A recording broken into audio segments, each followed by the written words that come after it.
Hey guys, welcome back to my channel. Today let's talk about one of the most dangerous and powerful commands in Linux. If you don't master or if you don't understand this Linux command very carefully, you're gonna mess up. You're gonna mess up your entire operating system. This command is rm. It stands for remove. So why do we use this command? We use this command to delete files and directories inside Linux. We all know that Linux is all about files and directories. So we have to be very careful while using this command so that we don't delete the wrong folder and mess up our entire operating system. The most scary part is that once you remove something with the rm command, you cannot recover it because Linux doesn't have a recycle bin like Windows. So you have to be very careful while using this command. Let's first talk about the syntax of this command. The syntax of this command is rm. Then you have some options by which you can modify the behavior of this command. Then you have to specify the file or directory that you want to delete. This is the basics.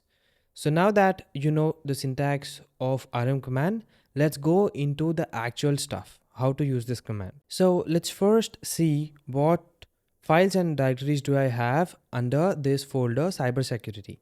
So if I hit ls, you can see that I have couple of directories, blue team and red team, and I have couple of three files here. Let's try to delete one file using this rm command. I'll write rm and I'll mention the name of the file that I want to delete. That is cybersecurity roadmap.txt. If I hit enter, if I hit list again, you can see that this file is gone, which means the rm command deleted this file. So now I have a doubt. Can I delete multiple files using this rm command? Yes, of course you can. So if you write, let's write ls again to see what files do we have. And if you write rm and mention the names of the files that you want to delete, I'll write hackers.md. Then I'll also write unethicalhacking.md and I'll hit enter. And if I hit ls again, you can see that the both files were deleted and I only have the two directories here. Now let's clear the terminal again and learn something new. So if I hit ls, you know that I have two directories here. Let's go into one of the directory. All right, let's go into the directory blue team and let's see what do we have here. So, okay, let's actually go into the blue team and let's hit ls. So inside blue team, I have another directory called red team. All right, so I clear the terminal. Let's learn something new now. I'm in my cybersecurity folder and I have two folders in this cybersecurity folder. One is blue team and another one is red team. Now let's navigate to blue team directory. All right, and let's try to see what do we have inside this blue team directory. Ooh, I already have, sorry, I also have one more directory called red team inside this blue team directory. Now let's try to go into this red team directory and see what do we have inside this red team directory. Let's go into red team directory and hit ls. I have few more directories and files inside this red team directory. So let's navigate into one folder and try to delete everything in that folder using one single command. Okay, now let's go into a folder. So before doing this, I want to mention that the command that I'm going to use right now will only work if it is a directory and it has only the files. Right now my red team directory has files and directory. So let's again go into the folder blue team and hit ls. Shit. So let's again go into the folder called, I don't know, I think I'm in a loop, but let's go into a folder where we only have files. All right, so let's again go. Okay, let's do one thing. Let's actually, you know what? Let's do one thing. Let's actually go back to the cybersecurity folder. What the heck happened? Oh shit.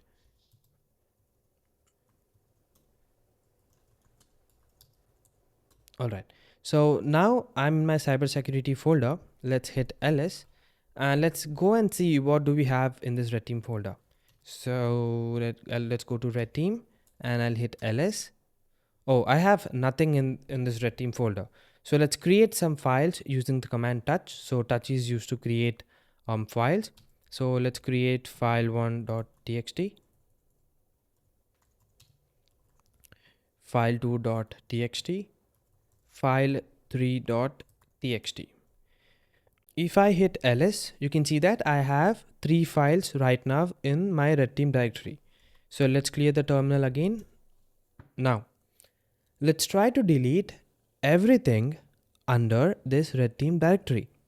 You can do that using rm and writing the wildcard. So what this basically does is that it looks inside the folder red team and deletes everything under that folder.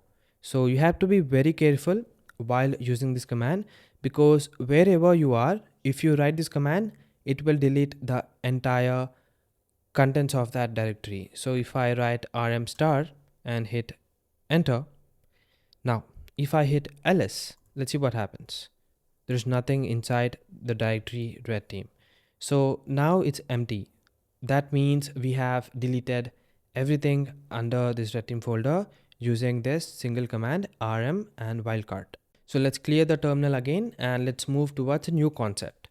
So now let's get introduced to the options which I mentioned in the syntax. So you can use these options to modify the behavior of the rm command.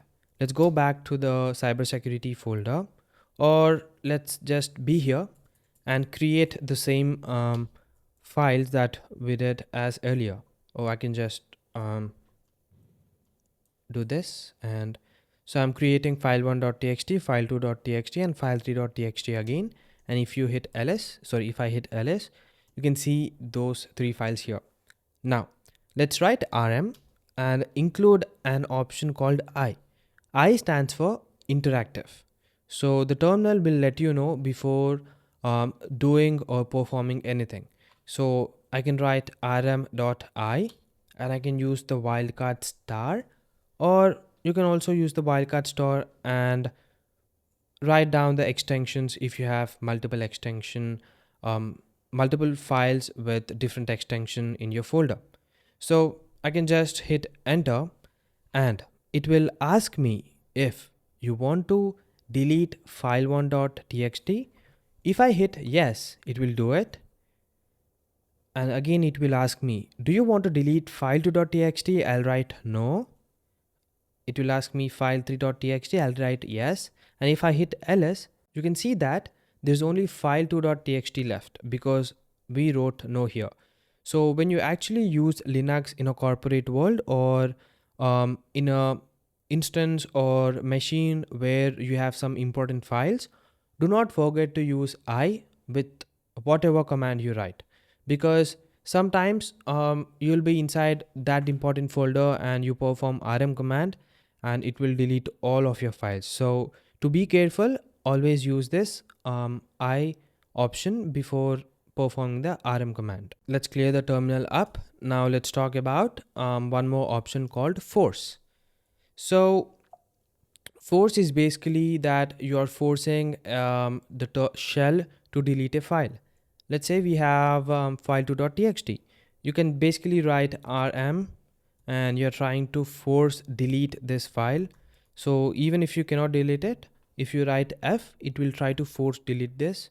So if I hit ls again, it's gone.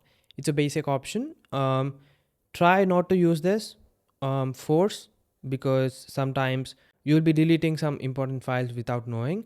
Only use this force option if it's necessary. So I'll again clear the terminal. Now let's learn about something new. Now let's go back towards the cybersecurity folder and hit ls. I have two folders, blue team and red team. I have multiple files and folders under this blue team folder. So I want to delete all of them using a single command. How do I do it? So you can use an option called R, which stands for recursive.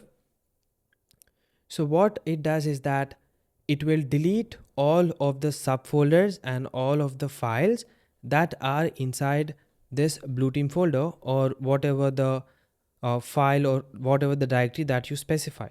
So I'll specify blue team and hit enter. If I hit ls, you can see that my entire blue team folder has been deleted. So if I don't mention this R, which stands for recursive, so this rm command won't be able to delete this blue team. So it will tell me that I cannot delete this folder because you already have some other files and folders inside it. So if you mention R, it knows that, okay, the user want to delete all of the files and folders inside this folder too. So it will delete the entire folder. Now let's come to the dangerous part. So if you combine rm and rf and mention the folder, it will delete the entire folder and all the directories and files inside that folder, and it will force delete it. So you have to be very careful on what type of directory are you using this command with. So I know that I'm safe because this folder doesn't matter to me. So if I hit enter, it will delete the entire folder. Now just think that what if you write rm rf and mention root. So what will this do? It will delete the entire root and all the directories inside that root folder, which is your main Linux system. So if you mess with this command, do not ever use this command if you want to be safe. If you use this command, you're basically deleting your entire Linux. Alright, you have to reinstall it from scratch. So never use this command. Be very cautious while using this command on the root. So always double check where you are by using pwd and delete only the necessary files with this command. So let's go back. I hope I don't hit enter on my keyboard. All right. So there's also one more option called D. So basically, this option will allow us to delete the empty directories. The functionality of this is similar to rmdir, but mostly this is not used because you can also basically remove an empty directory with rm command. So if you ever want to be very specific and if you're ever documenting something, you can use this option called -d in the rm command to delete an empty directory. All right. So let's talk about one more command, which is v. This stands for verbose mode.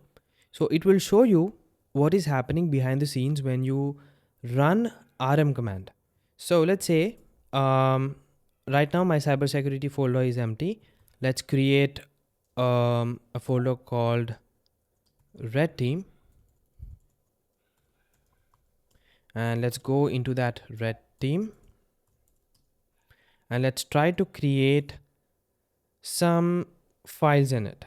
All right, so file.txt, file1.txt, file2.txt. So if I hit ls, you can see that I have my 3 files right there. So I'll go back and clear the terminal. So if I write rm and mention -v, which stands for verbose mode, the shell will show me everything that it is doing with this rm command. So I'll basically write, I also want to delete the entire folder of red team. So I'll write r, which stands for recursive, and I'll mention the directory name, which is red team, and hit enter. It shows me that at first it removed the file.txt, then it removed file1.txt, then it removed file2.txt, then it removed the entire directory red team. So if you ever want to have detailed view on what's happening when you hit rm command, you can use this option called v. Before ending this video, I have a tip for you. You know that rm command is very dangerous to use without the option I, because option I will make your shell into interactive way, asking you if you want to delete that file. It's like double checking on you if you want to delete that file. So what you can do is that you can create an alias. You can just write alias and write rm and mention rm and your option in that and hit enter.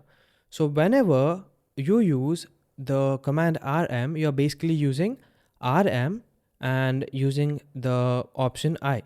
So let's try this. Let's try to create this folder again called red team, and let's try to delete that red team folder.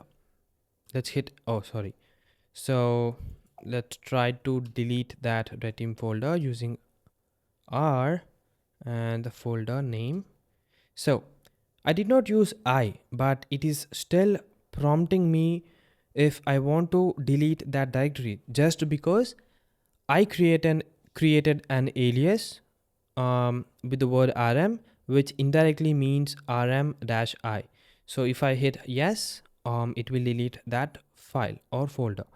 So that's it for this video. If you have learned something new in this video, please like the channel, subscribe to the channel for more Linux and cybersecurity videos. I hope everything is clear about this command now. Also, don't remember to stay cautious while using this command. I'll see you in the next video.